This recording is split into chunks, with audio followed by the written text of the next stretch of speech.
ধুর, সব পুজো তো হয়ে গেলো, এবার পড়তে হবে। ধুর, ভাল লাগে না। হ্যালো, দেখ আমি চলে এসেছি। তুমি তুমি কেন এসেছো? তোর পরীক্ষার আমি আসবো না সেটা কখনো হতে পারে বলতো? এখন থেকে তোর পরীক্ষা অবধি আমি এখানেই থাকবো। এবার আমি পড়বো না তোমাকে সামলাবো সেটাই তো বুঝতে পারছি না। দিদি ভাই, তুই? দিদি, তুইও? এবার তো আমরা তিনজন মিলে ভীষণ মজা করবো।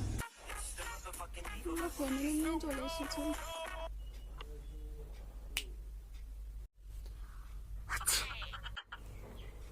ঠিক করেছিস।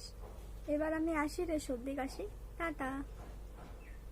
হ্যাঁ, তোকেও বাই বাই। টাটা দিদি ভাই।